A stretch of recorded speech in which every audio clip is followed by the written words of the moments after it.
الحمد لله واشهد ان لا اله الا الله وحده لا شريك له واشهد ان محمدا عبده ورسوله صلى الله عليه وسلم. اما بعد، اهلا ومرحبا بكم في اللقاء الثاني من هذه الدورة المباركة في مدارسة كتاب الفقه الميسر. نسأل الله يتقبل منا ومنكم صالح الأعمال. المرة الماضية كنا بدأنا بداية قوية في الكلام على أهمية طلب العلم والكلام على النية، الكلام على ضرورة العمل بالعلم. اتكلمنا على ترتيب الكتاب أو ترتيب الفقه عموما، وإيه هو معنى الفقه، وإيه هي أدلة الفقه. اتكلمنا على القرآن والسنة والإجماع والقياس والكلام دوت. ثم بدأنا استعنا بالله سبحانه وتعالى واتكلمنا في البداية. قال لنا في أول كتاب الطهارة إيه هو معنى الطهارة، رفع الحدث وزوال الخبث، ويعني إيه رفع وزوال، واتكلمنا في القصة ديت. وبعد كده اتكلمنا على النجاسات وأنواع النجاسات وتعامل الشرع مع النجاسات ودرجات أو درجات النجاسات في التعامل. نجاسة بتغسل غسل معين زي نجاسة الكلب إذا ولغ في الإناء، ونجاسة متوسطة أو عادية يكفي فيها المكثرة بالماء زي البول والغائط، ونجاسة خفف في تطهيرها فتطهر بالنضح أو المسح، واتكلمنا بالتفصيل في المسألة دي. وبعد كده اتكلمنا على النوع أو الماء الذي تحصل به الطهارة هو الماء الطهور. إيه هو الماء الطهور؟ هو الماء الباقي، الماء الباقي على أصل خلقته، يعني اللي هو زي ما ربنا خلقه هو باقي على أصل خلقته، زي ماء الآبار والعيون والأمطار والكلام دوت، ودخل فيه ماء البحر لأنه باقي على أصل خلقته. وقلنا إن الطهارة اللي هي رفع الحدث لازم تحصل بالماء الطهور، وما تنفعش بماء نجس طبعا، ولا الماء اللي خالطه طاهر وغلب عليه فصار لي اسم تاني زي بقى عصير أو شرب أو كده. وأما زوال الخبث قلنا ان في مذهبين، مذهب بيقول ان زوال الخبث برضو لازم يكون بماء طهور، ومذهب بيقول مش حتى لو حصل بماء بأي شيء طاهر مثلا، المهم انه زال وخلاص، فيعتبر ان يصح زوال الخبث او النجس بغير الماء الطهور زي الماء الطاهر او الماء اللي هو اللي تغير بطاهر. واحنا أيدنا القول الثاني دوت، لأن الفكرة في الخبث أو النجاسة إن هي تزول وخلاص، فزالت بأي شيء، وذكرنا الأدلة على ذلك، فيصح زوالها ولو بغير الماء الطهور.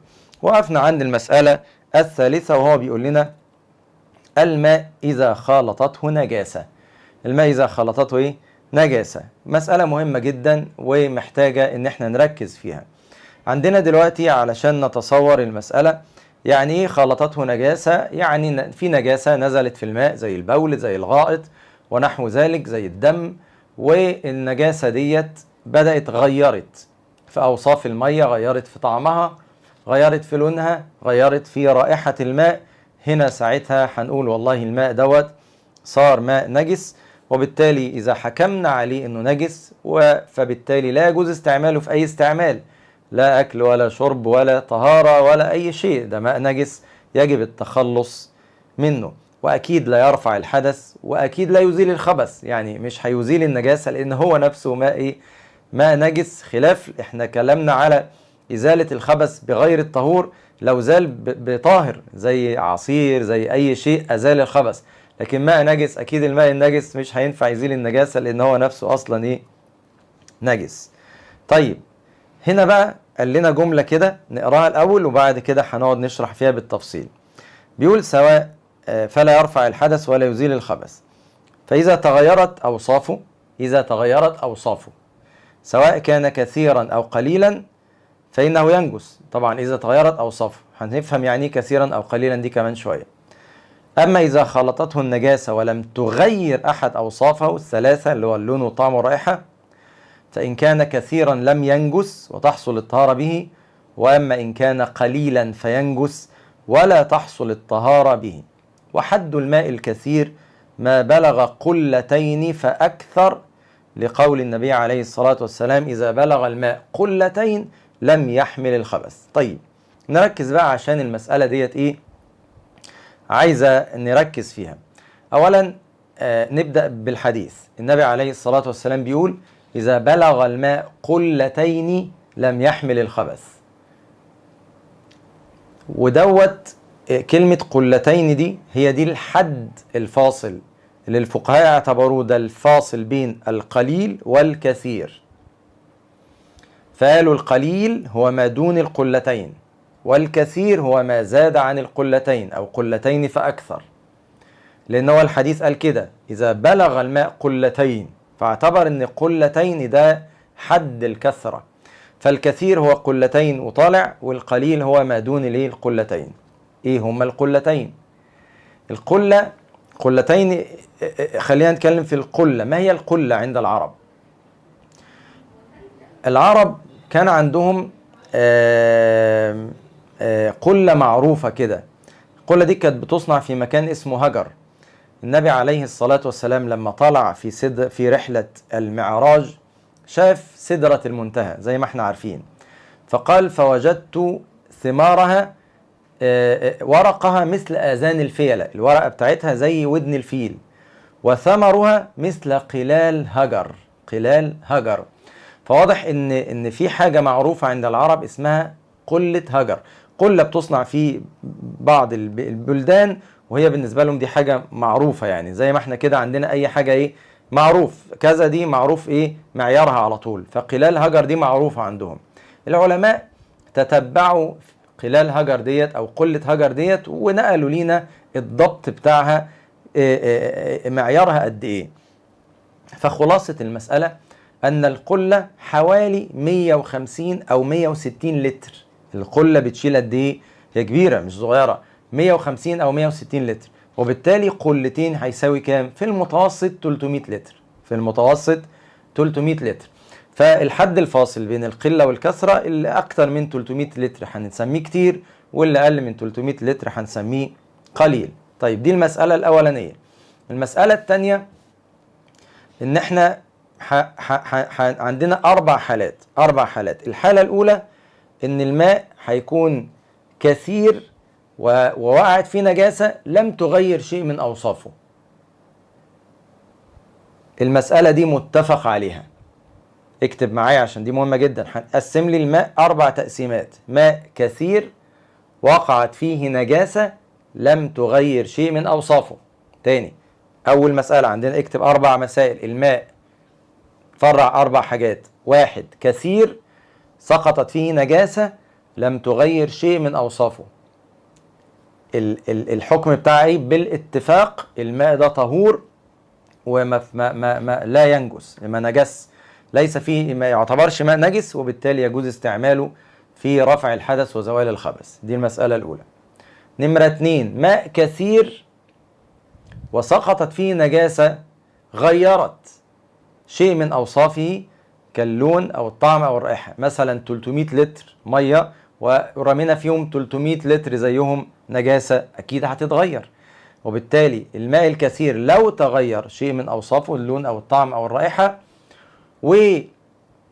وتغيرت، فبالاتفاق برضو المسألة دي متفق عليها إن الماء دوت ينجس. يبقى لو كثير تغير شيء من أوصافه بالنجاسة ينجس بالاتفاق. يبقى دي المسألة الثانية ودي متفق عليها. المسألة الثالثة: ماء قليل، الماء القليل بقى سقطت فيه نجاسة غيرت شيء من أوصافه اللون أو الطعم أو الرائحة، فبالاتفاق ينجس لأن هي غيرت خلاص. فاضل لنا مسألة واحدة هي اللي عليها مدار الخلاف، وهي مسألة الماء القليل سقطت فيه نجاسة لكن ما غيرتش حاجة من أوصافه. زي مثلا عندي مية كده كتير في قربة أو في جردل كبير، دلو كبير، أو في كروانة كبيرة، وسقطت فيه نقطة بول، رشاش بول، هل ينجس أم لا؟ على قولين في المسألة دي. القول الأول اللي هو هنا اختاره قال إن لو كانت قليل وسقطت فيه نجاسة لم تغير شيء من أوصافه ينجس. طب ليه؟ قالوا علشان الحديث بيقول كده: إذا بلغ الماء قلتين لم يحمل الخبث. فقالوا اعكس الكلام، بيسموه في الفقه مفهوم المخالفة. إذا بلغ الماء قلتين لم يحمل الخبث، اعكس. إذا لم يبلغ الماء قلتين فإنه يحمل الخبث. فالفقهاء بصوا للإيه اللي قالوا القول ده، بصوا للمعنى دوت، قالوا إذن الماء إذا كان أقل من قلتين فإنه يحمل خبث، فلو سقطت فيه أي نجاسة يحملها، وبالتالي عندهم صار نجس. صار إيه؟ نجس. يبقى ده القول اللي قال إن الماء القليل إذا سقطت فيه نجاسة ولم تغير شيء من أوصافه فإنه برضه بينجس. دول بنوا القول ده على إيه؟ على مفهوم المخالفة بتاع حديث إذا بلغ الماء قلتين لم يحمل الخبث، وقالوا بما أن الحديث كده، إذا ماء لم يبلغ قلتين حمل الخبث، وبالتالي لو سقطت فيه أي نجاسة ولو يسيرة ينجس. فعند المذهب دوت لو عندي مثلا كروانة مية فيها مثلا 50 لتر مية مثلا، سقطت فيه نقطة بول، الماء دوت ترميه وينجس، وده اختيار الكتاب. القول الثاني بيقول لا، إن الماء القليل إذا سقطت فيه نجاسة ولم تغير شيء من أوصافه الثلاثة، لون طعم رائحة، فإنه باق على طهوريته ولا ينجس. بيردوا على القول الأولاني بإيه؟ قالوا أولا النبي عليه الصلاة والسلام سئل عن بئر بضاعة، كان بئر كده، البئر بضاعة دي كان بير مية، بس الناس أحيانا كانت بترمي فيها النجاسات، بيرموا فيها ايه؟ الحيض، الخرق اللي المرأة بتستعملها عشان تنظف نفسها من الحيض، احيانا يرموا فيها جثة صغيرة كده ولا حاجة. فسألوه، قالوا له ايه اخبار الماء دوت، نستعمله ولا لا؟ فقال عليه الصلاة والسلام الماء طهور لا ينجسه شيء. يعني الماء طهور لا ينجسه شيء، يعني الأصل أن الماء طهور لا ينجسه شيء، يعني لا ينجسه شيء طالما لم يتغير شيء من أوصافه. يعني إذا كانت البئر ديت ويلقى فيها الحيض لكن ما فيش حاجة اتغيرت من أوصافها، فالأصل أن الماء باق على طهوريته. تمام؟ الماء طهور لا ينجسه شيء. طب الحديث اللي بيقول إذا بلغ الماء قلتين لم يحمل خبث، عملوا إيه بقى أصحاب القول الثاني؟ قالوا الحديث ده مش دليل قطعي في المسألة. ليه؟ قالوا لكذا سبب. قالوا أولا إن هنا الكلام جرى مجرى الغالب. يعني ايه جرى مجرى الغالب؟ يعني الكلام إذا بلغ الماء قلتين غالبا لا يحمل الخبث. طب قالوا جبتوا منين ان جرى مجرى الغالب؟ قالوا لان انتوا نفسكم متفقين ان الماء الكثير هو نفسه لو نزلت فيه نجاسة كتير يحمل الخبث. يعني لو جبت 300 لتر مية ورميت فيهم 300 لتر بول مثلا او غائط او كده، طب ما هو هينجس. طيب يبقى انتوا مقرين ان الماء الكثير ده بيحمل الخبث لو الخبث نزل فيه كتير. يبقى معنى الحديث إذا بلغ الماء قلتين لم يحمل الخبث، يبقى بالتالي الكلام هنا يعني غالبا لا يحمل الخبث. وطالما المفهوم غالبا لا يحمل الخبث، يبقى لما نعكس إذا لم يبلغ الماء قلتين غالبا يحمل الخبث، يبقى إذن مش معنى كده انه يحمل الخبث قطعا، انما غالبا لو هو ماء قليل 20 لتر 30 لتر سقطت فيه نجاسة غالبا هيتغير، إذن في احتمال إنه ما يتغيرش. يبقى احنا العبرة عندنا بالتغير مش بكمية المية وخلاص، فظل العبرة عندنا بالإيه؟ بالتغير. واحنا عندنا حديث الماء طهور لا ينجسه شيء، فأنا عندي الماء على باق على أصله، طالما هو قدامي طهور ولم يتغير ليه أحكم عليه بالنجاسة؟ تمام.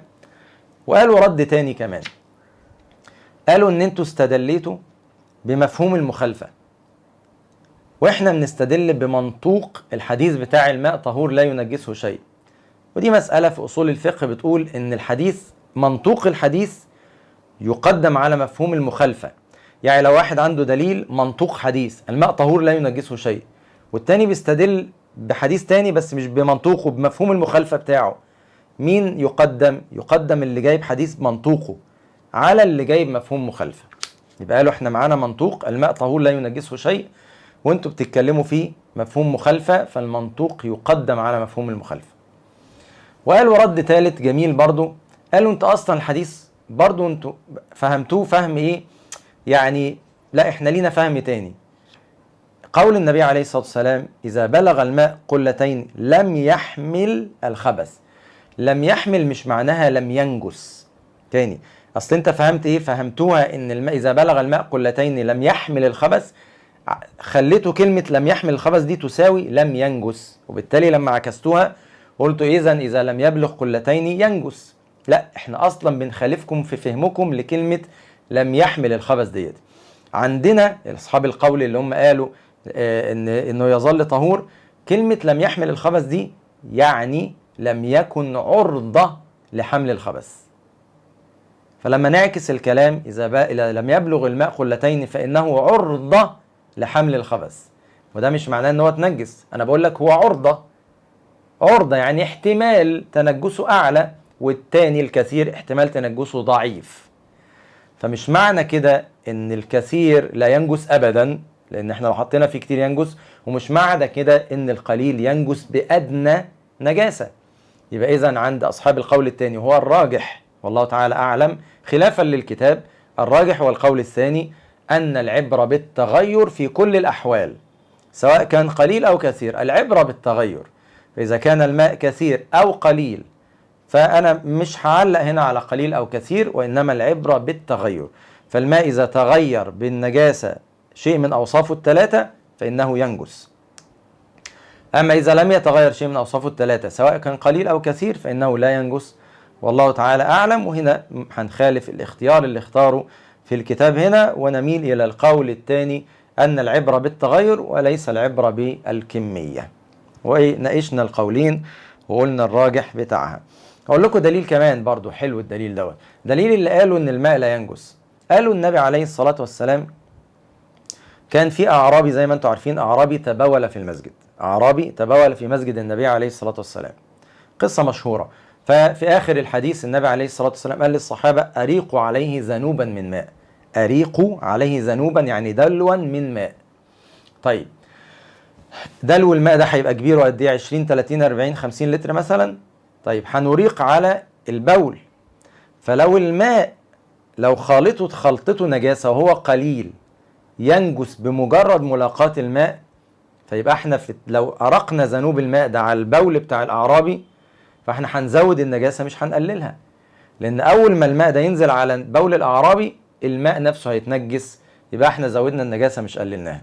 لكن النبي عليه الصلاة والسلام اعتبر ان الماء دوت ممكن ان هو يزيل النجاسة لأنه هيكون كتير قوي بالنسبة للبول محدود، فده دليل ان الماء لا ينجس إذا خلطته نجاسة يسيرة لم تغير شيء من أوصافه. المسألة اللي بعد كده الرابعة، الماء إذا خلطه طاهر. الماء إذا خلطه طاهر مسألة مهمة برضو معانا، ودي سهلة أسهل من اللي فاتت. هنا هنقوله القاعدة، الماء إذا خلطه طاهر زي مثلا شاي، ليمون، يعني أنا عصرت ليمون، حطيت صابون في مية، متى اكتبوا القاعدة ديت، الماء إذا خلطه طاهر فإنه يفقد الطهورية بتاعته في شرط، بشرط أن يكون التغير ليس بيسير، وأن يكون التغير بما يمكن الاحتراز منه. تاني اكتب الجملتين دول أشرحهم لك. أولا أن يكون التغير غير يسير، يعني تغير كبير في الماء، اتغير جامد، اتغير لونه، اتغير طعمه خالص، اتغير رائحته خالص، مش تغير يسير. التغير اليسير يعفى عنه زي ما هنشوف الدليل دلوقتي. نمرة 2 اكتبها دي وهشرحها لك، أن يتغير بما لا يمكن الاحتراز منه، اكتبها وخلاص دلوقتي، أن يتغير بما لا يمكن الاحتراز منه. خلينا نتكلم في الشرط الأول. الشرط الأول بيقول لنا إذا التغير يكون بإيه؟ التغير يكون إذا كان التغير إذا كان التغير كثير مش تغير يسير، يعني فعلا المية بقت شاي، فعلا بقى عصير ليمون، بقت شوربة.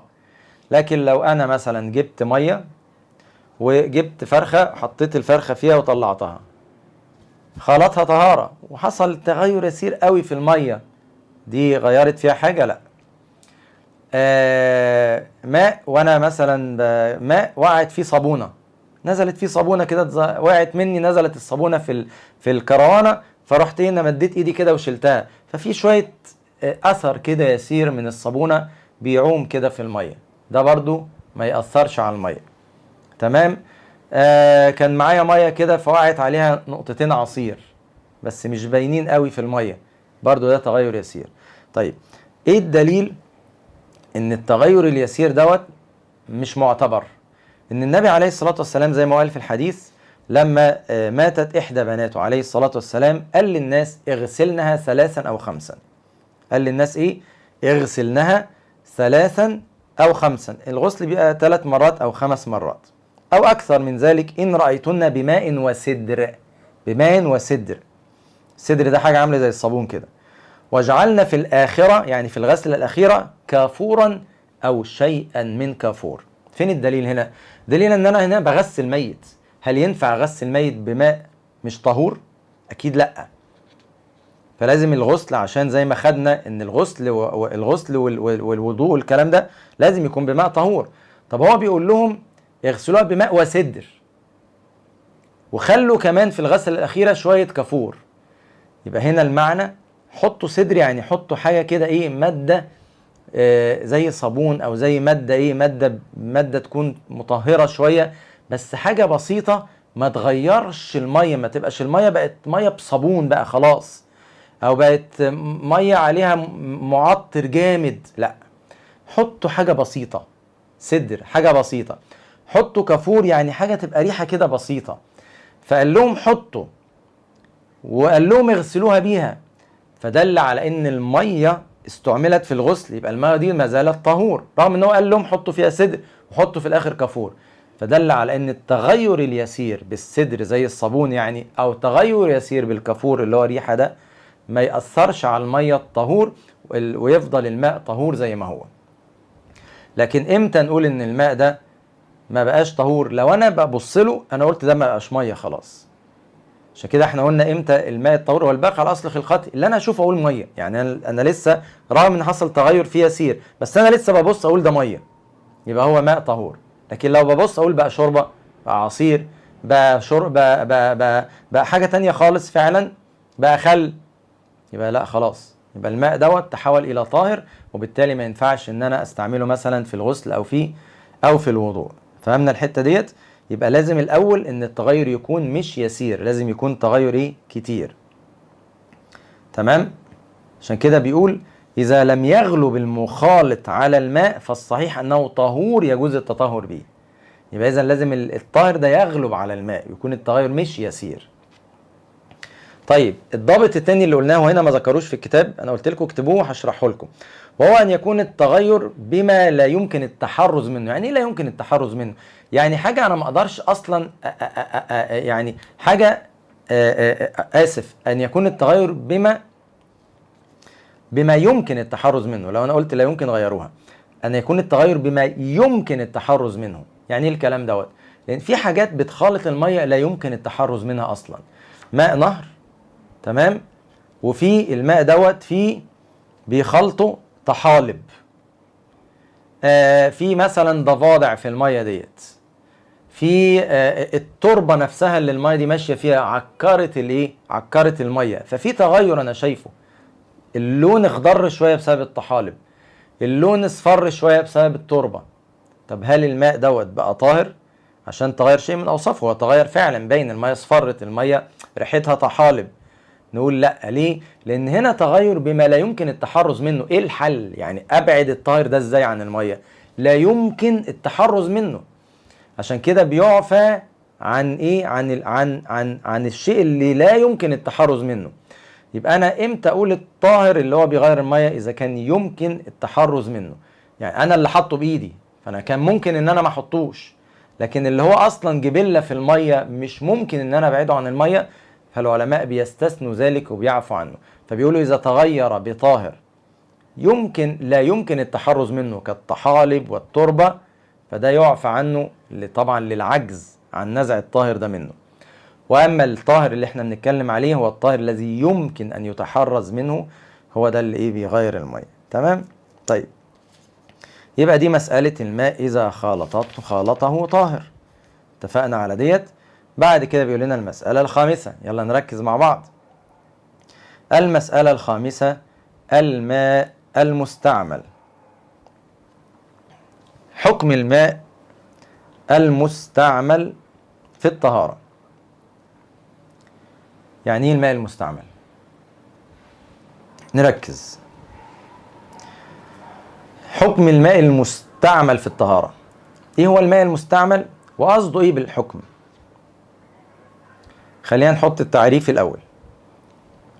الماء المستعمل عند الفقهاء هو الماء المنفصل عن أعضاء الوضوء أو أعضاء الغسل في طهارة واجبة.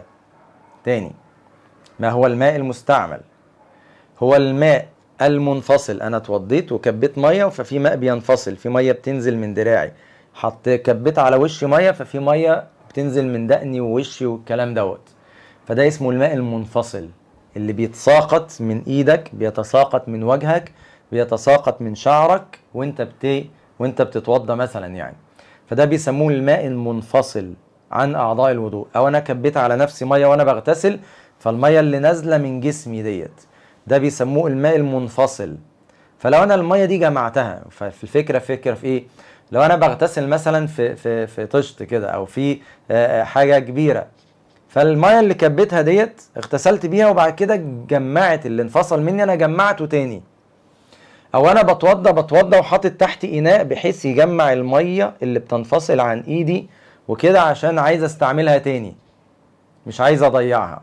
السؤال: هل ينفع استعمل الميه دي ان انا اتوضى بيها تاني او اغتسل بيها تاني؟ هي دي المساله. فاذا الاول التعريف والمساله اللي بنتكلم فيها ايه هو الماء المستعمل. هو الماء المنفصل عن اعضاء الوضوء او الغسل في طهاره واجبه. في طهاره واجبه يعني ايه؟ يعني عندهم الطهاره الواجبه هي الغسله الاولى، وانا بتوضى ايه هو الواجب في الوضوء؟ الغسله الاولى. فالمنفصل عن اعضاء الوضوء في الغسله الاولى هو ده بالنسبه لهم ماء مستعمل، لكن المنفصل في الغسله الثانيه والثالثه مش ماء مستعمل، لان دي مش طهاره واجبه. كذلك لو واحد مثلا دخل استحمى عادي مش غسل، فده الماء المنفصل عنه ده ما اسموش ماء مستعمل عند الفقهاء. انما الماء المستعمل هو الماء المنفصل عن اعضاء الوضوء في الغسل لو هو بيغتسل من جنابه. وكذلك لو واحد بيجدد وضوءه، عندهم دوت مش ماء مستعمل، لان عندهم شرط الماء المستعمل ان يكون منفصل عن اعضاء الوضوء في ايه؟ في طهاره ايه؟ واجبه. يعني الغسله الاولى لو كان بيتوضا، او المنفصل عن غسل جنابه لو كان بيغتسل. اتفقنا على الموضوع ده؟ طيب، ايه بقى المساله؟ مساله عند بعض الفقهاء ان الماء المستعمل دوت عند بعض الفقهاء ما بقاش طهور، بقى طاهر. يعني ما ينفعش اتوضى بيه تاني. لو انا جمعت الماء ده ينفع اتوضى بيه تاني؟ بيقولوا لا. بل عند بعض الفقهاء، وده قول يعني اضعف الاقوال، ان الماء ده بقى نجس، وده قول بعيد شويه. فاذا عندنا 3 اقوال في الماء المستعمل. في ناس بيقولوا هو ما زال طهور، وده اختيار الكتاب الحمد لله، وده الراجح. القول الثاني انه بقى طاهر، استعمله في اي حاجه تانية بس مش رافع الحدث. نمره 3 ده ان الماء ده نجس. اما خلينا نرد على كل قول ونستقر، هنشوفه بقى ايه مذهب الكتاب، ازاي هننتصر لمذهب الكتاب في النهايه. تمام؟ طيب خلينا نقول اللي قالوا ان الماء ده نجس هنرد عليهم بايه؟ هنرد عليهم باول دليلين قالهم هنا في الكتاب. قال ان النبي صلى الله عليه وسلم كان اذا توضأ كاد الصحابه يقتتلون على وضوئه. كاد الصحابه ان يقتتلون، يعني لما كان النبي بيتوضأ عليه الصلاه والسلام كان الصحابه بيقتتلوا، ياخدوا الميه دي ويقعدوا يدلكوا بيها جسمهم وكده. فده دليل اكيد على ان اكيد الماء المستعمل على الاقل مش نجس. يبقى طلعنا من القول ان هو نجس. والدليل الثاني ان بيقول لنا هنا الدليل لان النبي صلى الله عليه وسلم صب على جابر من وضوئه اذ كان مريضا. بكونه صب على جابر من وضوئه عشان جابر كان مريض يعني، فصب عليه من وضوئه عشان بركه الماء بتاع النبي عليه الصلاه والسلام، فدل على انه اكيد مش نجس. خلاص؟ طيب، يبقى كده القول النجس ده قول بعيد. نرد على القول اللي بيقولوا لا ده بقى طاهر، ما بقاش طهور بايه؟ الرد هنا بقى الدليل اللي ذكره بعد كده بقى، هو بعد كده ذكر دليلين تانيين، دول ينفعوا يستدل بيهم على ان الماء ده ما زال طهور مش طاهر زي ما قال بعض الفقهاء. قال اولا لان النبي صلى الله عليه وسلم واصحابه ونساؤه كانوا يتوضؤون في الاقداح والاتوار ويغتسلون في الجفان، يعني زي القصع كده، ومثل هذا لا يسلم من رشاش يقع في الماء من المستعمل. يعني هل متصور ان كان الصحابة لما بيغتسلوا او بيتوضوا يعني ما الميه دي وهم بيصبوا كانوا دايما في صب، ما كانش فيه الحنفيات والكلام دوت، كان كله صب. فهل متصور ان الصب ده ما كانش فيه رذاذ من الماء المستعمل ده ينزل تاني على المكان اللي هو اصلا بيصب منه الميه؟ هذا غير متصور. انت بتصب لي ميه مثلا من ايه، من قصعه معينه، وانا حاطط ايدي وبتابع معاك الوضوء، فاكيد الميه اللي بتنزل مني في منها هينزل في نفس القصعه اللي انت بتصب لي منها ميه. وما كانوش بيتحرزوا من كده، وما كانوش بيخلي بالهم، وما كانوش بيأكدوا على بعض خلي بالك الميه دي تنزل في نفس الإناء علشان دي طاهر. ما كانوش بيتحرزوا منها. فكونهم تركوا التحرز منها او التحذير من كده او لم يحتاطوا في الباب ده، دل على ان الميه دي ما زالت ايه، طهوره. ده ايه، ده الدليل الاول. الدليل الثاني اللي ذكره هنا دليل جميل برضو، بيقول ان ابو هريره النبي عليه الصلاه والسلام كان مره قال له، يعني ابو هريره كان جنب، فكان ماشي في الطريق، فكان مستحي ان هو يقابل النبي عليه الصلاه والسلام وهو جنب، فالنبي قابله وفهم هو ليه كان مستحي يقابله، فقال له يا ابا هريره ان المؤمن لا ينجس، يعني لو انت جنب حتى انت ما بقتش نجس، يعني ده وصف واغتسل وخلاص.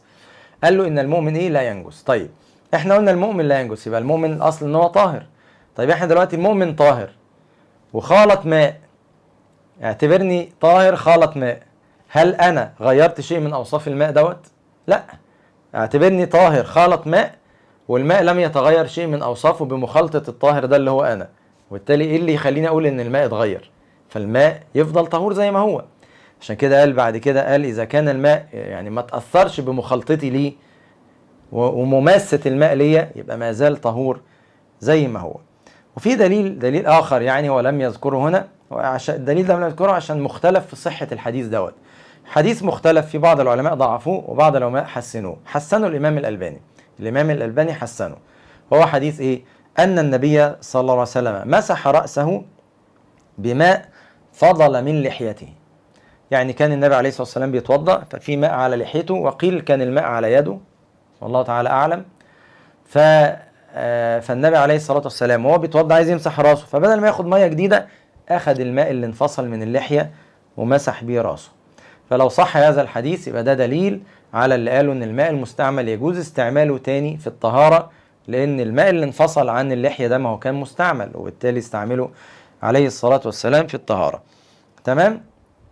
يبقى وبعض بيقول وده الماء المستعمل، الصحابة كانوا بيسافروا سفريات طويلة جدا، هل يتصور ان هم كانوا الماء المستعمل ده بيستعملوش تاني؟ ده هم اصلا كان بيبقى معاهم ميه محدودة، فاكيد الميه اللي كانوا بيستعملوها في الطهارة كانوا بيستعملوها تاني، لان هم ما كانوش بيهدروا ميه، كان الميه اللي تنفصل يجمعوها تاني عشان يستعملوها تاني، لان الميه كانت محدودة في السفر. فالخلاصة ان مجموع الادلة ديت يدل على ان الراجح هو اختيار طبعا مذهب اللي اختاره في الكتاب، ان الماء المستعمل طهور يجوز استعماله تاني في رفع الحدث. بعد كده قال لنا المسألة الايه؟ المسألة السادسة. نركز بقى في المسألة السادسة. ايه هي المسألة السادسة؟ يقول آثار الآدميين وبهيمة الأنعام. يعني ايه آثار؟ بالسين، آثار مش آثار. آثار دي جمع سؤر. آثار جمع سؤر. يعني ايه سؤر؟ السؤر بيقول لنا هو ما بقي في الإناء بعد شرب الشارب. ما بقي في الإناء بعد شرب الشارب. يعني ايه الكلام دوت؟ انا دلوقتي جبت كوبايه ميه وشربت منها وحطيتها، اللي فاضل في الاناء ده اسمه ايه؟ اللي في الكوبايه اسمه سؤر. تمام؟ انا جبت يعني مج دلو شفشه اي حاجه شربت منه، فاللي فاضل اسمه ايه؟ سؤر.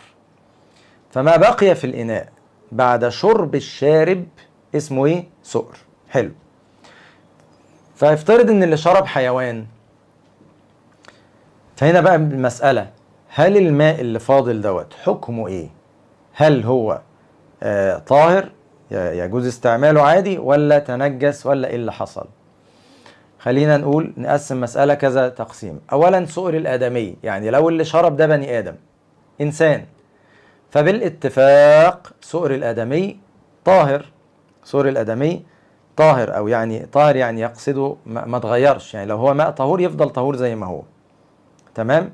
يعني يقصده ما تنجس، يعني سواء اللي شرب دوت مسلم كافر امرأة حائض مش حائض، لأن النبي عليه الصلاة والسلام كما جاء في الحديث كانت عائشة تشرب من الإناء وهي حائض، فكان النبي يأخذ منها الإناء من باب التلطف عشان يقول لها، يبعت لها رسالة يعني أنت مقبولة وأنت حائض، مفيش حاجة اتغيرت فيكي، ما زلت قريبة وما زلت حبيبة، وده كان من لطف النبي عليه الصلاة والسلام. فكان يأخذ الإناء منها وهي حائض ويتعمد أن هو يشرب، وكمان كان بيشرب من الموضع اللي هي شربت منه. فده دليل على أن اللي فضل في الإناء بعد شرب السيدة عائشة ما حصلش فيه حاجة. فإذا سؤر الآدمي طاهر بالاتفاق، سواء كان الآدمي دوت مسلم أو كافر، حائض أو غير حائض. طيب المسألة التانية، الحيوان بقى، لو حيوان شرب من الماء، عندنا هنقسم المسألة دي لمسألتين. لو اللي شرب من الماء دوت حيوان يؤكل لحمه، زي الماعز، زي الضأن الخروف يعني، زي الإبل، ده برضو بالاتفاق لو الحيوان اللي مأكول اللحم شرب من إناء، فاللي فاضل دوت طاهر، أو يعني ما تنجس. تمام؟ فدي برضو مسألة متفق عليها. يفضل لنا مسألة واحدة، وهي مسألة لو اللي شرب من الإناء دوت حيوان غير مأكول اللحم، أسد، نمر، ثعلب، حيوان غير مأكول اللحم، تمام، شرب من الإناء دوت حمار، فهل الماء دوت حكمه ايه دلوقتي؟ حكمه ايه دلوقتي؟ هنا قال هنقول لو الماء كثير، لو الماء كثير اللي هو الماء الكثير زي ما قلنا اللي أكثر من قلتين، اللي هو لا يتصور تأثره بشرب هذه الحيوانات. يعني بحيرة شرب منها أسود كتير حتى نزلوا فيها، هيحصل ايه البحيرة؟ ولا حاجة. عين ماء كبيرة شرب منها ايه؟ شرب منها حمار، شرب منها أسد، شرب منها شيء من كده، أكيد مش هتتأثر. فإذا كان الماء كثير فشرب الحيوان غير مأكول لحم منه لا يؤثر على الماء، يبقى دي مسألة. طيب التانية، لو كان الماء قليل بقى، اللي هو يغلب على الظن إن هذا الماء يتأثر بشرب الحيوان غير مأكول اللحم منه، فهي مسألة فيها خلاف، بس اختصار يعني عشان ما نستهلكش وقت كبير في المسألة ديت.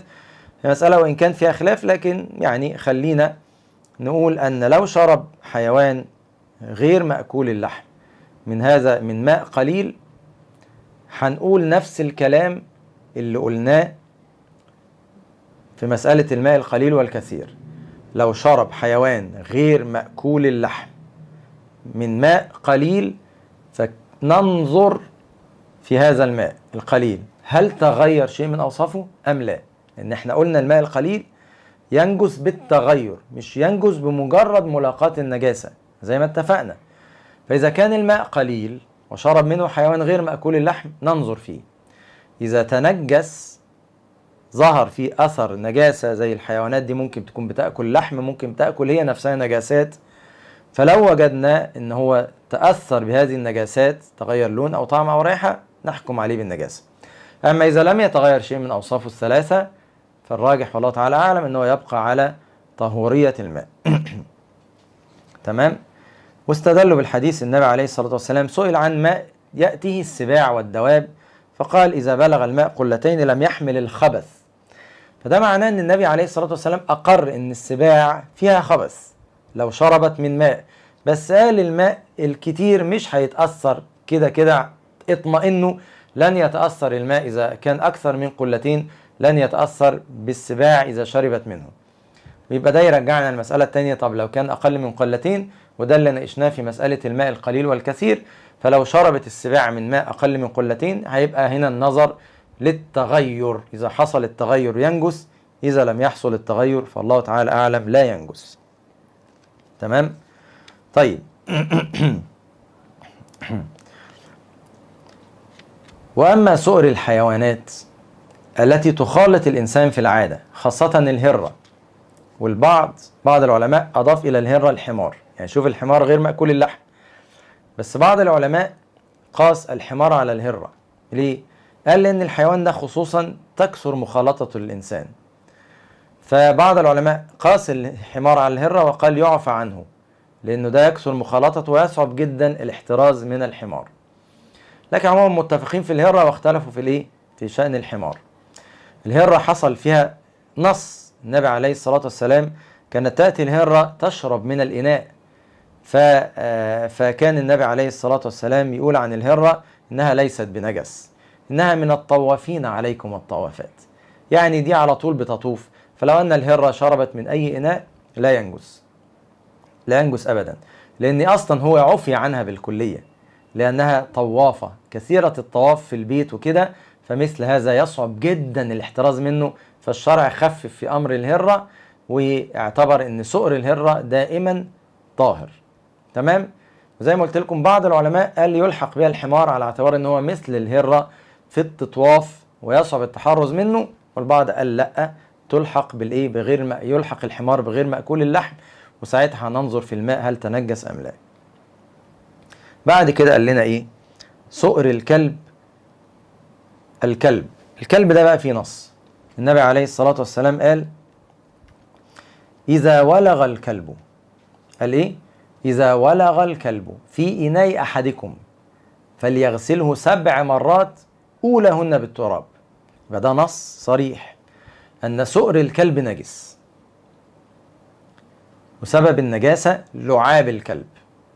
ودي المسألة مهمة، هل لعاب الكلب نجس؟ الإجابة الراجح نعم، ولم خالف في ذلك المالكية بيقولوا ان لعاب الكلب مش نجس. طب يقولوا طب وهنا الامر هنا، طب ما النبي عليه الصلاة والسلام امر بتطهير الاناء اذا ولغ فيه الكلب، فبيقولوا هنا الامر تعبدي. يعني ايه تعبدي؟ يعني مش بنغسلها علشان لعاب الكلب نجس، بنغسلها تعبدا. يعني هو زي ما احنا كده بنصلي، ليه بنصلي الظهر 4 ركعات؟ تعبد، ما نعرفش ليه اشمعنى 4، فبيقولوا نفس الفكرة في غسل الإناء 7، مش عشان لعاب الكلب نجس لكن تعبدا.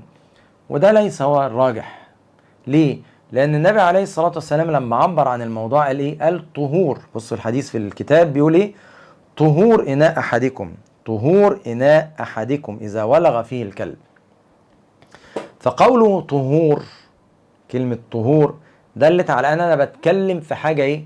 كلمه طهور دي ما بتتقالش الا لو في نجاسه، فقوله طهور دل على ان اللي انا بتعامل معاه ده نجاسه. فهذا دليل صريح ان لعاب الكلب على كقول الجمهور الاحناف والشافعيه والحنابله بيقولوا ان لعاب الكلب نجس، وده الصحيح ان لعاب الكلب ايه؟ نجس. يبقى لعاب الكلب إذا ولغ شرب من إناء لازم بيتغسل بالطريقة ديت. إزاي بيتغسل؟ 7 مرات. 7 مرات يتكب فيه مية ويكاثر بالماء وتتكب المية، وبعد كده يتكب مية تاني ويكاثر بالماء ونتكب المية 7 مرات كده. يعني إيه بقى أولهن بالتراب؟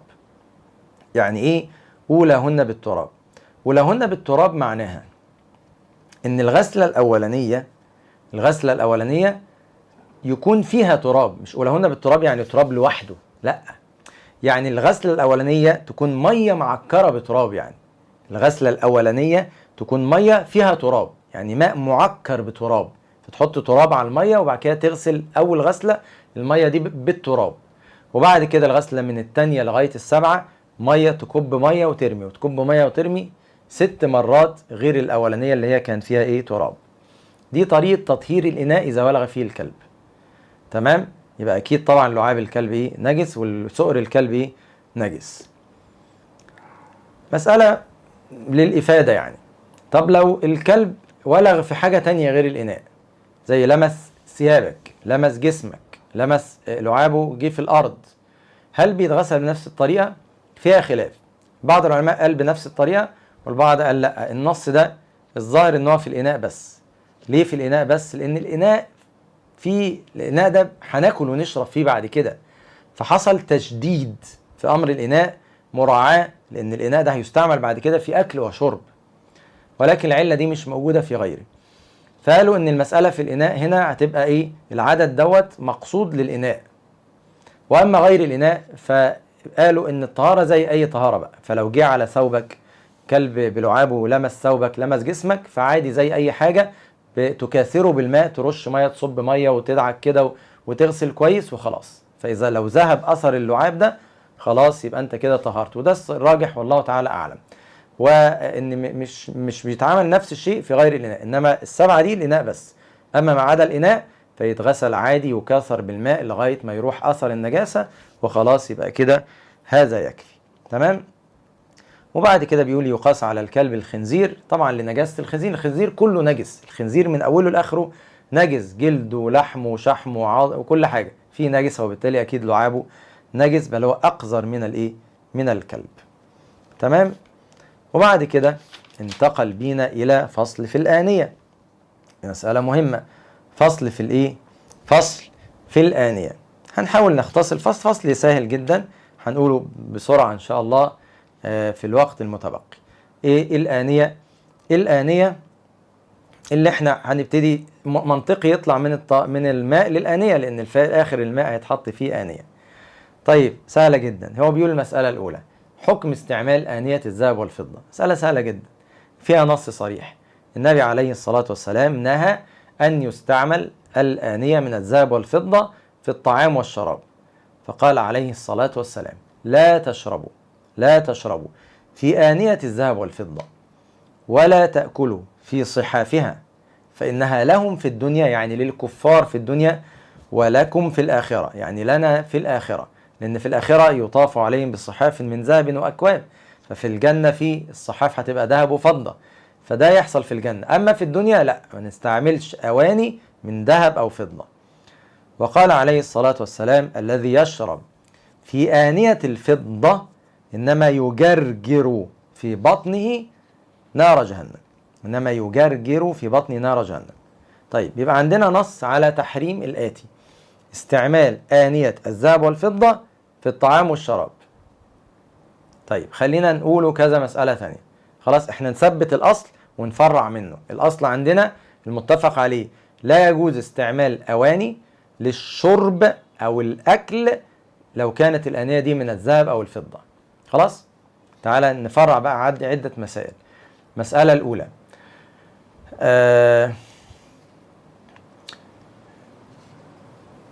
الأدوات اللي بتستعمل في الأكل والشرب زي الشوكة، المعلقة، السكينة، هل تقاس على الإناء؟ مسألة فيها خلاف، ولكن الذي يظهر قول الشافعية إن يقاس عليها، لأن هي نفس العلة. فلو كانت العلة مثلا التبذير فالعلة موجودة فيها. لو كانت العلة كسر قلب الفقراء، إن يشوف الفقير حاجة زي كده فقلبه يتكسر لما يشوف ناس بتاكل في دهب وفضة ومش لاقي ياكل، فالعلة موجودة في الشوك والمعالق والسكاكين. لو كانت العلة حبس المال وإهدار المال فالعلة برضو موجودة في الشوك والسكاكين والمعالق. فوالله تعالى أعلم، زي ما قلنا في أدلة الشرع القياس، فيقاس على ديت، ويبقى والله أعلم نفس الأدوات برضو يحرم إن هي تكون من الذهب أو الفضة. المسألة الثانية لو كانت من غير الذهب والفضة، يعني من حجر كريم مثلا، إناء من بعض الأحجار الكريمة، هل يحرم؟ والله تعالى أعلم لا يحرم، لأن الذهب والفضة ليهم خصيصة. الذهب والفضة هو المال اللي الناس بتستعمله. الذهب والفضة هو ده اللي الفقير بيفهمه. الفقير ما يعرفش الحاجات التانية، ما يعرفش الأحجار الثمينة، ما يعرفش زبرجد، ما يعرفش ياقوت، ما يعرفش الحاجات ديت. فالعلماء قالوا لو كان من غير الذهب والفضة فلا بأس، لأن النص على الذهب والفضة. طيب مسألة بقى الأخطر، لو إناء من ذهب أو فضة بس أنا مش هستعمله في الطعام والشراب، هستعمله في حاجة تانية، هعمله زينة أو هستعمله في الطهارة، وهي دي المسألة اللي هو بيتكلم فيها. هجيب إناء من ذهب وهكب فيه مية بس مش هشرب منه، أنا هصب واتوضى منه، هل ينفع ولا لأ؟ هنا اختار القول بالجواز. قال لو استعملت في غير الطعام والشراب يجوز، لأن النص على الطعام والشراب. أما إذا استعملت في الطهارة يجوز. والحقيقة ده قول مخالف لقول الأئمة الأربعة. الأئمة الأربعة على خلاف هذا القول. الأئمة الأربعة على عدم جواز استعمال أواني الذهب والفضة في غير الطعام والشراب. يعني لو أنا أجيب إناء ذهب وفضة أحط فيه مية عشان أتوضى منها حرام. لو أجيب أحطه أعمله زينة كده وخلاص حرام. ليه؟ قالوا لأن ذكر الطعام والشراب في الحديث إنما خرج لأن ده الاستعمال المعتاد. ده الاستعمال المعتاد، مش معنى كده ان هي ما تنفعش في حاجة تانية. ثم ان هم قالوا علة تانية، قالوا سدا للذريعة. يعني ايه سدا للذريعة؟ قالوا لو عملت اناء ذهب او فضة وانت ما استعملتوش في الطعام والشراب، هيجي اللي بعدك يستعمله في الطعام والشراب. تمام؟ فبيقولوا ان ده سدا للذريعة وغلق للباب نفسه، لان انا جبته مش هستعمله في طعام والشراب. طب انا مت، ورث ولادي هيقولوا ده اناء بتاع طعام وشراب، فيبتدوا يستعملوه، يبقى انا السبب في ان هو استعمل في الايه؟ في الحرام. فالراجح ان اذا كان لا يستعمل في الطعام والشراب فلا يستعمل في غيره. عشان كده الراجح عكس اللي هو قاله، لا يجوز استعمال اناء الذهب والفضة في الطهارة. في الطهارة. تمام؟ طيب، بيقولوا والنهي عام. المسألة اللي بعد كده بقى ايه؟ المسألة اللي بعد كده بيقولوا والنهي عام يتناول الإناء الخالص أو المموه بالذهب والفضة.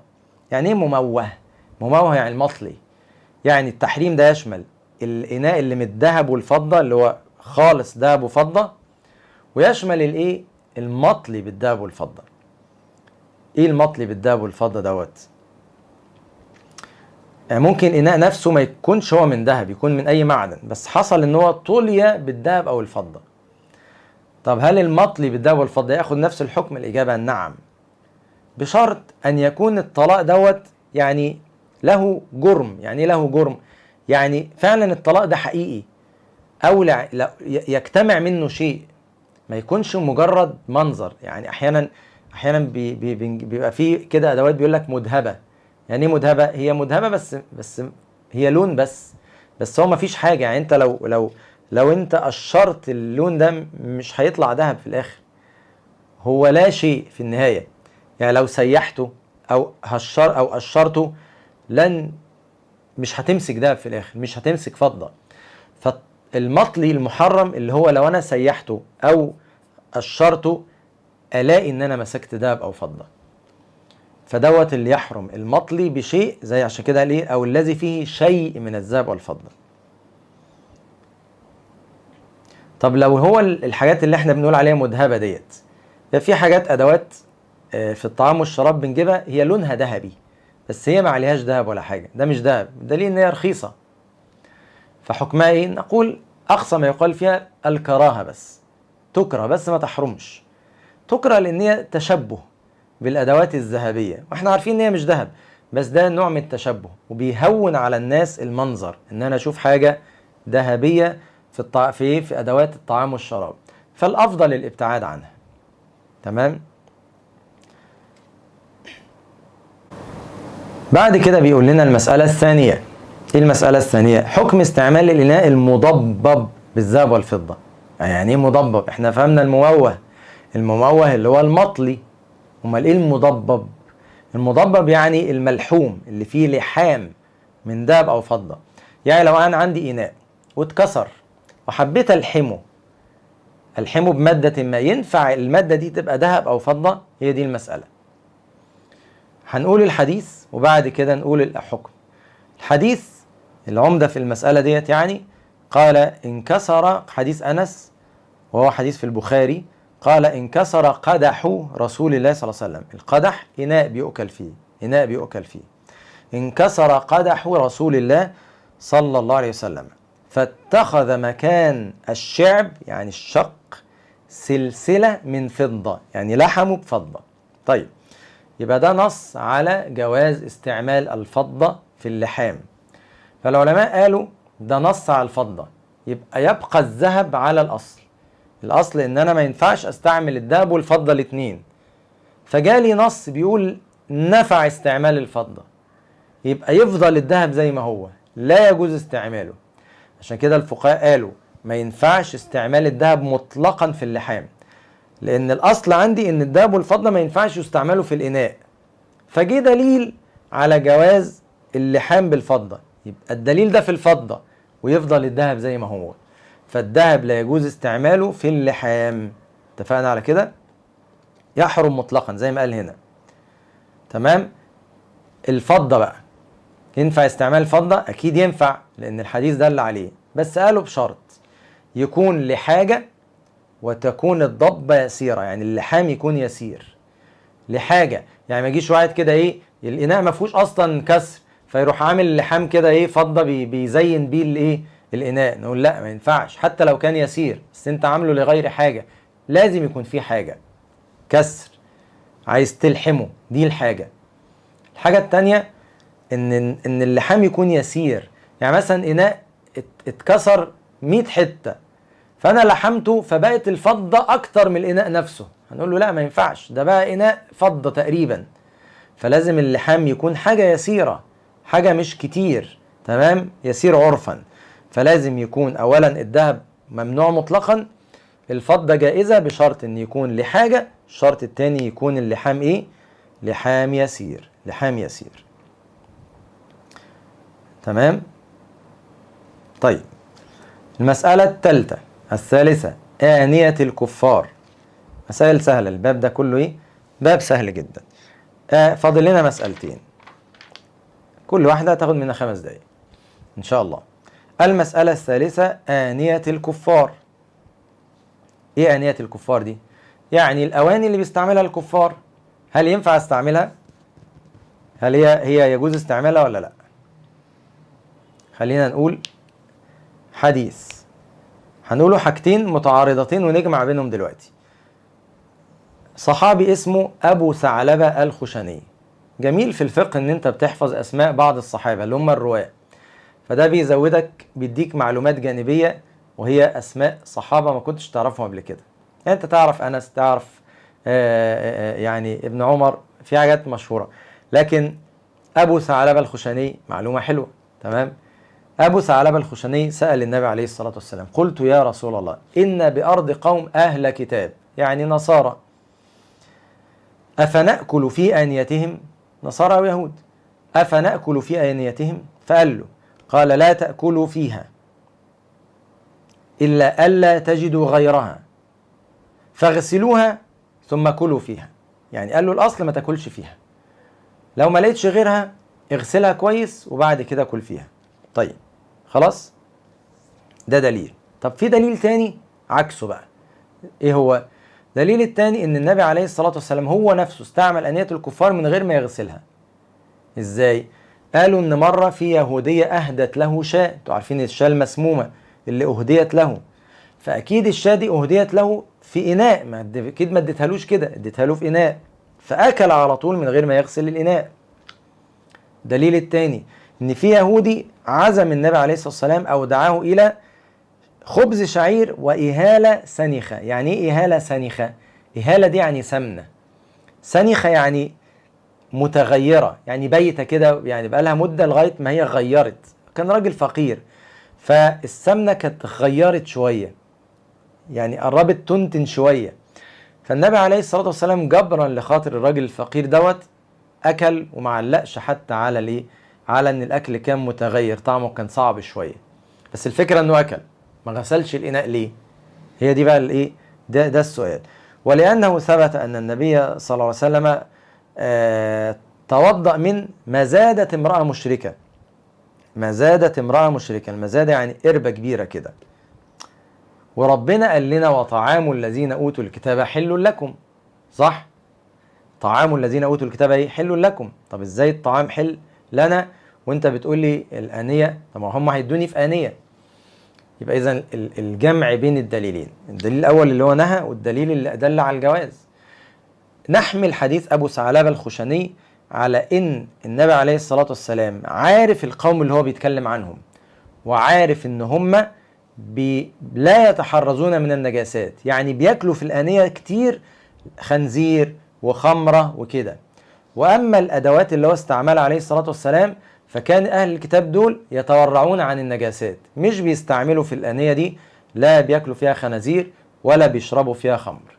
وبالتالي الفيصل في المسألة للجمع بين الأدلة أن إذا كان الكفار اللي انت هتاخد منهم الآنية أو آنية الكافر ده كافر معروف عنه أنه لا يتحرز من النجاسة، يعني بيستعمل الآنية ديت في أكل لحم الخنزير، في شرب الخمر، يبقى ما تاكلش فيها ولا تشرب إلا لو احتجت لكده أو ما فيش غيرها، يبقى خدها واغسلها كويس عشان تطمن إن زوال أثر النجاسة وبعد كده استعملها. أما المسألة التانية، إذا كان الكافر اللي أنت هتتعامل معاه أو تتعامل مع آنيته أنت تعلم عنه أو يغلب على ظنك إن هو مثله مش بيستعمل الأواني ديت في النجاسات، مش بياكل فيها خنزير، مش بيشرب فيها خمر، يبقى استعملها بدون إنك أنت تتكلف غسلها، بدون إن أنت تتكلف غسلها. وده خلاصة الإيه؟ خلاصة المسألة في موضوع آنية الكفار. أخيرا المسألة الرابعة، الطهارة في الآنية المتخذة من جلود الميت. وهي عايز يقول إن الصحابة زمان كانوا أحيانا ممكن يجيبوا الجلد بتاع الميت ويعملوا قربة. الموضوع ده ممكن مش هتحسه دلوقتي، لكن زمان كان ممكن للفقر يعني كانوا بيعملوا ايه، او كان دي بالنسبه لهم فيها مرونه، بيستعملوها في السفر، يجيب جلد ميت ويعملوا قربه ويحط يستعمله في السفر يضع فيه الماء. طب جلد الميتة ده طاهر اصلا ولا مش طاهر؟ خلينا نقول ان احنا بنتكلم في انهي مساله، في الميتة، مش بنتكلم في الايه، في اللي مذبوح. فالذي ذبح ذبحه صحيحه شرعيه فده اكيد جلده طاهر، ده ما بنتكلمش عليه. احنا بنتكلم في الميتة. ايه هي الميتة؟ الميتة حيوان مات بغير الذبحة الشرعية، يعني خروف مات، نط، اتضرب على دماغه، مات بس ما اتذبحش. او يكون هو اصلا حيوان مش بيتاكل كالاسد، كالدب، كالثعلب، فده اصلا حيوان مش بيتاكل، فاي موتة ليه هيبقى ميتة. فهنتكلم في الميتة، مش بنتكلم في الايه، في الحيوان المأكول اللحم اللي اتذبح بالطريقة الشرعية، لأن الحيوان مأكول اللحم اللي اتذبح بالطريقة الشرعية أكيد الجلد بتاعه طاهر، مفيش خلاف في ديت. بنتكلم في ميتة، يعني حيوان مأكول اللحم مات من غير ذبح، أو حيوان غير مأكول اللحم، لأن غير مأكول اللحم كده كده ميتة بغض النظر مات ازاي. هل جلده طاهر ولا مش طاهر؟ طيب الأصل إن الميتة نجسة، الميتة نجسة بدليل قوله تعالى قل لا أجد فيما أوحي إلي محرما على طاعم يطعمه إلا أن يكون ميتة أو دما مسفوحا أو لحم خنزير فإنه رجس، يعني نجس، فإنه رجس. وده دليل إن الميتة نجسة. طب الميتة نجسة ليه؟ عشان الدم اللي فيها، عشان الدم اتحبس فيها والدم نجس، عشان كده احنا لما بنذبح الدم بيطلع. ودي الفكرة في ان الحاجة دي بقت حلال بالذبح لان الدم طلع منها. فالمشكلة عندنا دايما في اللحم الدم اللي فيه، وطبعا بيعفى عن يسير الدم اللي بيفضل في اللحمة، لكن الدم اغلب الدم بيكون طلع بسبب الذبح. فلو مات بغير الذبح الشرعي بيفضل دمه فيه وبالتالي بيبقى نجس. تمام؟ طيب يبقى مشكلتنا في الميتة الدم. يبقى إذن عندنا، طيب خلينا نشوف الميتة بتتكون من ايه. الميتة بتبقى لحم، جلد، شعر. لحم، جلد، شعر. طيب اللحم اكيد نجس عشان ده اللي جواه الدم. طيب والشعر طاهر لانه ملوش علاقة بالدم، عشان كده هيقول لنا هنا شعر الميتة طاهر. ليه؟ لانه اصلا الشعر ده بعيد خالص عن الايه، بعيد عن، فلو ميتة وقصينا شعرها ينفع تنتفع بيه لان ده ملوش علاقة بالايه، ملوش علاقة بالدم. تمام؟ يفضل مسألة الجلد، لان الجلد ده مخالط للحم، فالرطوبة بتاعة اللحم لمساه، فهو مماثل النجاسة وبالتالي هو نجس زي اللحم بالظبط، لان هو فيه رطوبة النجاسة ديت. خد بالك كلمة رطوبة لان ده اللي هينقلني الموضوع الدباغة. ايه هي عملية الدباغة؟ الدباغة ان بيتحط بقى الجلد ده لما بنطلعه لوحده كده، عملية الدباغة ان بيتحط على الجلد دوت ملح او بعض المواد الكيماوية اللي بتخلي الرطوبة دي تذهب تماما ويجف الجلد جدا، واثر الرطوبة دي بيزول تماما، اللي هي عملية الدباغة المعروفة. وهي دي المسألة بقى، هل الجلد إذا دبغ يطهر ولا لا؟ هل جلد الميتة إذا دبغ يطهر ولا لا؟ عندنا ما في مسألة متفق عليها ومسألة مختلف فيها.